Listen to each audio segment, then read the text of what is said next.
You won't believe how this man went from a 6 by 8 cell to standing in front of hundreds, teaching the very law that once bound him. But this story? This story ain't just about redemption. It's about betrayal, power, and a twist that'll leave you questioning everything you thought you knew about justice. It started in the dead of winter, 2002. Jerome Davis, just 19 years old, was standing trial for a crime he didn't commit, a robbery turned shooting at a liquor store on 125th and Lenox. A place he'd never even stepped foot in.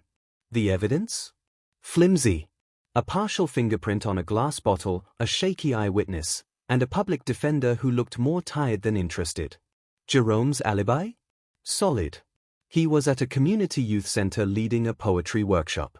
But the system didn't care. Because Jerome? He looked like the kind of kid they wanted to make an example out of. And in a courtroom where the scales of justice were tilted from the jump, his voice was drowned out. They sentenced him to 15 years.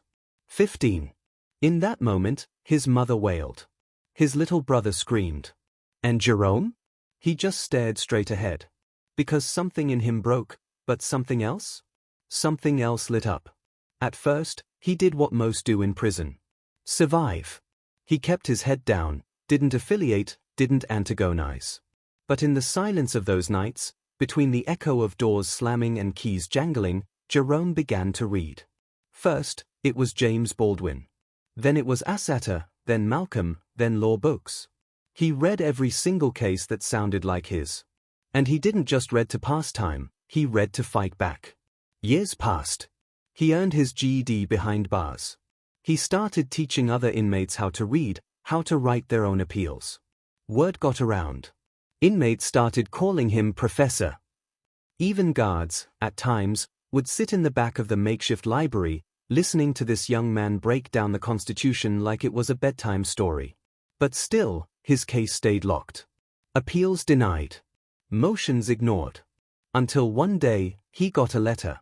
From a third-year law student at Columbia University named Maya Hernandez. She had found his case in an old journal and something didn't sit right. She dug. She found missing evidence. CCTV footage that had somehow never made it to trial. A receipt showing Jerome had signed in at the youth center just 5 minutes before the robbery was said to take place. It was enough to reopen the case. The judge who heard the motion? Same one who sentenced him. But this time, he was forced to listen. And after 12 years behind bars, 12 years of lost birthdays, funerals he couldn't attend, letters he wrote but never sent, Jerome walked out. A free man. But here's where the story turns. Jerome didn't stop there. He enrolled at Columbia. Not just because it was Maya's school. But because he wanted to learn the law, to use it the way it was used against him. Within 2 years, he was speaking on panels. 3 years in, he was offered a spot as a guest lecturer. By year 4, they gave him a full-time position. He taught criminal justice. And when he spoke, every student leaned in, because they weren't just hearing theory, they were hearing survival. Jerome became a symbol. The once-forgotten inmate turned professor. His story went viral. Documentaries, podcasts, speaking engagements. He shook hands with senators. Met with activists. Even advised on prison reform bills. But here's the twist. One night, after a packed lecture on prosecutorial misconduct, a student approached him. Nervous. Sweating. She asked to speak privately. And what she said changed everything. Her father was the original prosecutor on Jerome's case. He'd confessed to her, in a drunken stupor, that he buried the CCTV footage. That he'd wanted to keep his conviction record clean. That Jerome had been collateral damage. Jerome's hands shook. Not out of rage, but resolve. He filed a new suit. Not for money. Not for fame. But for justice. A civil case that named names, that shone light into every shadow. And this time, the world was watching. The prosecutor, now a judge himself, denied everything, until more evidence surfaced. Emails. Internal memos. And when it hit the press, his world came crashing down. Jerome stood in the courtroom again, this time in a tailored suit, not a jumpsuit. He looked that man in the eye. And he said, "You stole 12 years from me. But you gave me purpose. You built a monster, And now that monster teaches the law you used to manipulate.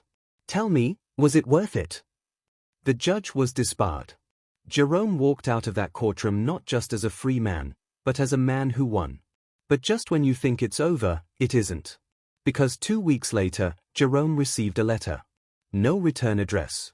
Inside, a single sentence. You weren't the only one. And a photograph. A group photo. Same judge. Same prosecutor.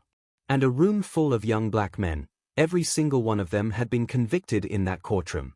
And now? Now Jerome is on a new mission. To find them. To free them. One by one. Young black men lined up like trophies in front of a courtroom, with the same judge and prosecutor who stole 12 years of Jerome's life. And now? The real war is just beginning. Jerome didn't sleep that night. He stared at the photo, his heart thudding like prison doors slamming shut. Each face stared back at him, wide-eyed, uncertain, young. Too young. Same courtroom. Same broken justice. Same 2 men behind it all. He flipped the photo over. Nothing. No date. No names. Just silence. But silence doesn't stop Jerome anymore. He scanned the image, enhanced it, sent it to an old friend who now worked in forensics. Days later, he had what he needed, a date stamp. April 14, 2006. The year Jerome was sentenced. He went back to the courtroom archives. Records were missing. Redacted. Sealed. He filed motions. Got stonewalled. That's when the law student who helped free him, called. You need to see something, she said, voice shaking. She'd uncovered an internal memo. Buried in the files of the DA's office. It outlined a program, Operation Guardian. A so-called community safety initiative launched in 2005. But get this, it wasn't public. It wasn't even legal. It was a quota system. Jerome read the line 3 times. Targeted individuals, male, age 16 to 25, urban areas, repeat offenders preferred, plea deals prioritized. Except most of these kids? They weren't repeat offenders. Some had never even been arrested. They were framed. And remember that photo?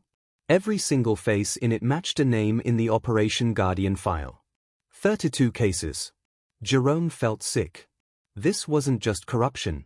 This was systematic. Manufactured convictions. Falsified evidence. And when the convictions hit the papers, the judge got promoted. The prosecutor, the same one who buried Jerome's alibi, got elected DA. They built their careers on stolen lives. Jerome had one question now: who else knew? He and Maya tracked down the first name, Terrence Hughes. Convicted of arson in 2006. He'd been locked up for 18 years. No parole. Jerome visited him in Rikers. Terrence didn't even lift his head. I stopped believing in freedom a long time ago, he said. But when Jerome showed him the photo, Terrence's eyes filled. That's me. I didn't even know that photo existed. He told Jerome about the night he was arrested. No fire. No damage. Just a matchbook in his hoodie and a concerned citizen pointing fingers. Public defender barely asked a question. It was like the trial was scripted. Like the verdict was already written. And Terrence wasn't the only one. Jerome found 3 more men. All convicted in the same 2-year window. All with near-identical case files. Same officers. Same judge. Same outcome. But here's the twist. One of the men had a twin brother. Identical. And he was the real one involved in the case. They had proof. DNA. A confession. But the DA's office ignored it. Why? Because they already had their conviction. Because walking it back would expose the whole scheme. Jerome was furious. But he didn't rage. He plotted. He called a press conference. Brought in the families of the wrongfully convicted. Laid out the documents. The photo. The memo. The evidence. It went viral. 20 million views in 3 days. But then? Jerome's apartment got broken into. No money taken. No laptop. Just one thing missing, the original photo. That's when he knew. This wasn't over. He checked his cameras. Footage was wiped. But one angle, The hallway feed captured a man in a hoodie. And when they enhanced the video, it was someone he knew. It was Maya's mentor, the former head of the DA's office, the one who first brought her into law. Jerome confronted her. She broke down. Said she didn't know what was happening back then.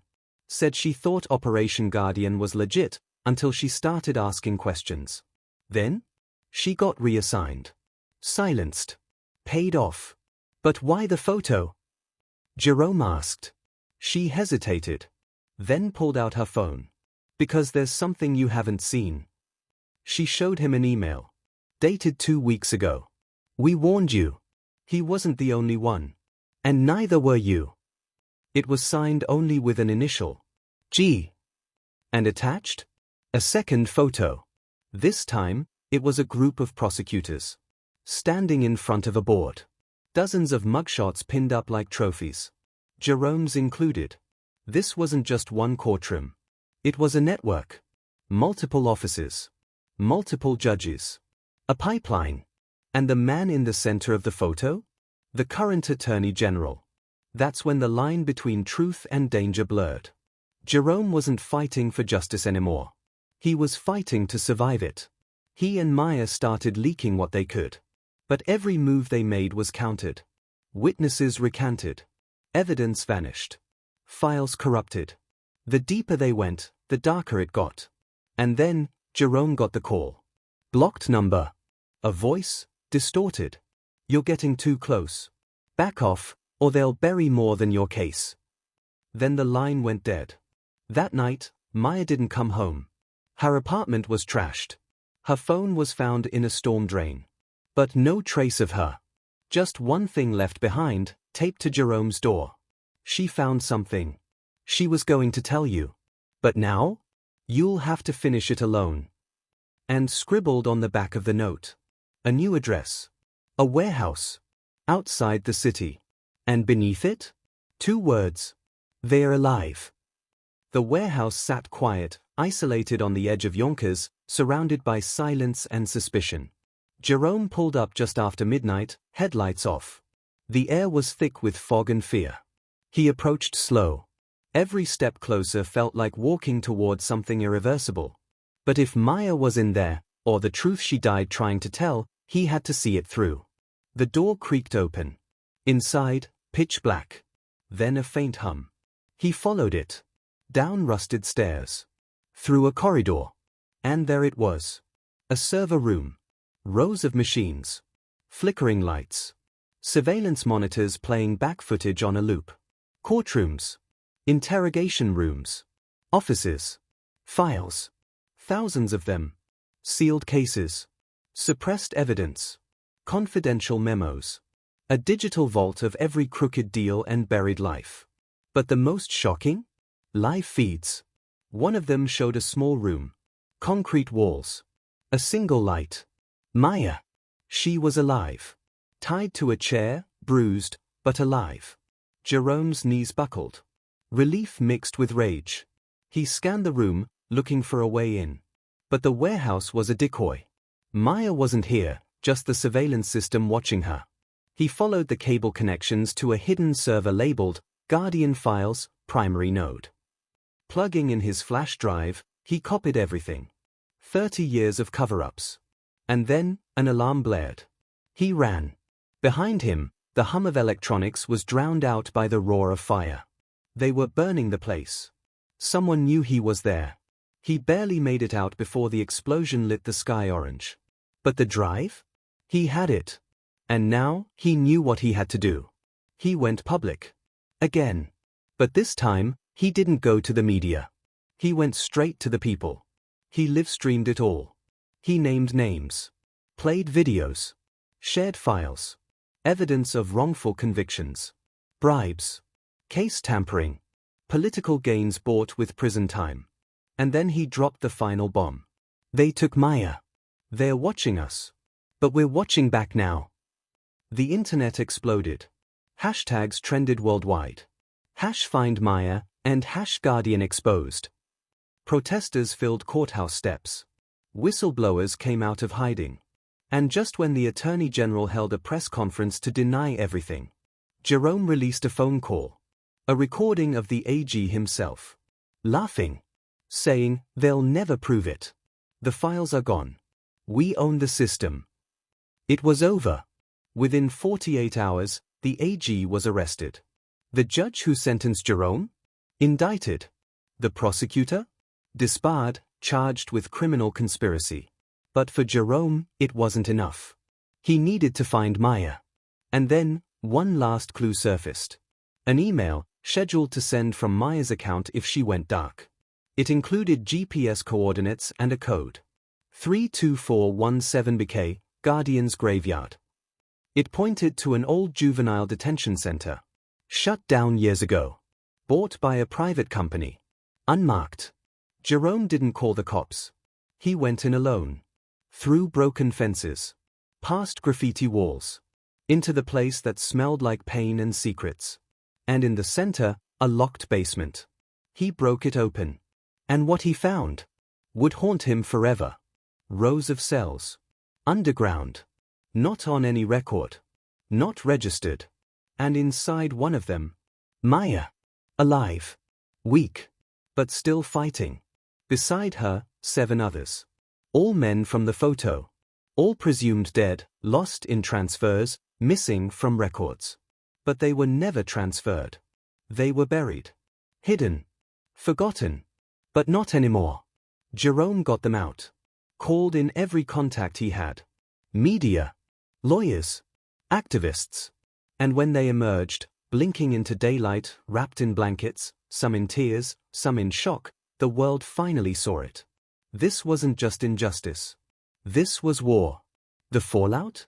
Mass arrests. A federal investigation. Lawsuits that shattered institutions.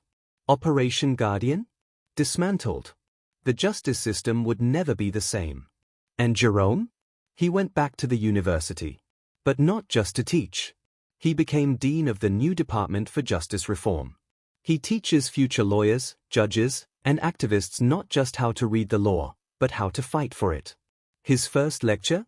He held up that photo. The one that started it all. And he said, "This photo was meant to be a trophy. Now, it's evidence. Never forget, some systems were never broken, they were built this way. And it's our job to tear them down." The class erupted in applause.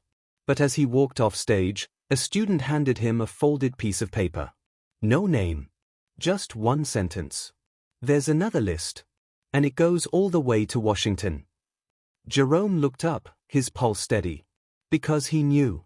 It wasn't over. But this time? He wasn't alone. The revolution had already started. And now? They were coming for everyone.